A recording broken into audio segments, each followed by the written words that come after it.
देखिए, अमेरिकी सरकार और अमेरिकी राष्ट्रपति डोनाल्ड ट्रंप ने विश्व व्यापार युद्ध शुरू कर दिया है और विश्व व्यापार युद्ध के तहत टैरिफ टैक्स, जिसको हम बोलते हैं व्यापार टैक्स, लगाना शुरू कर दिया है।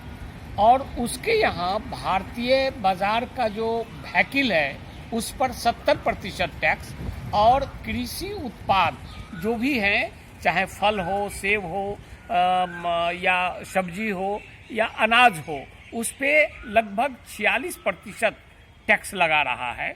और बदले में वो चाहता है कि विश्व का एशिया का सबसे बड़ा मार्केट चूँकि भारत है, यहाँ हम अपनी अनाज को मुफ्त में, मतलब विदाउट टैक्स, हम भारत में सप्लाई करें। यानी भारत आयात का टैक्स नहीं ले और भारत निर्यात अमेरिका में नहीं करे। ये सबसे बड़ी विडंबना है, जिसके कारण पूरे देश के किसान संगठन हम टैरिफ टैक्स के खिलाफ हैं।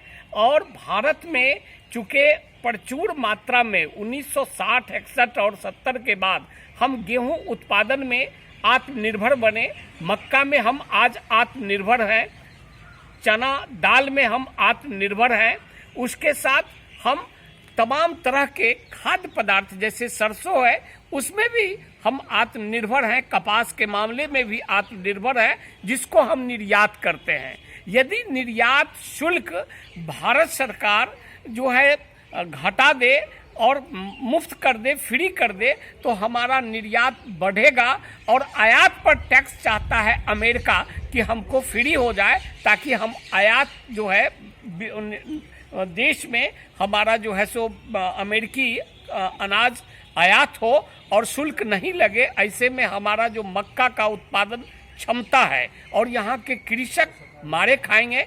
हम गेहूं के मामले में भी हम निर्यात नहीं कर पाएंगे। हम मक्का के साथ साथ कपास और तिलहन के मामले में और दलहन के मामले में हम निर्यात नहीं कर पाएंगे। इन तमाम बिंदु को लेकर के हम देश भर के किसान संगठन टैरिफ टैक्स के खिलाफ है और हम चाहते हैं कि पूरे देश के किसान मोदी सरकार के खिलाफ सड़क पे आवे और डोनाल्ड ट्रंप का जो टैरिफ टैक्स है, आयात शुल्क या व्यापार शुल्क है, उस पर जो है सो कार्रवाई सुनिश्चित करे। हमारा देश का उत्पादक को विदेश निर्यात हो, ये पॉलिसी कायम रहे और आयात अमेरिका से हम अनाज को नहीं करें। मोदी जी से हम लोगों का यही निवेदन है। मैं धीरेन्द्र सिंह टुड्डू, प्रदेश अध्यक्ष, बिहार किसान।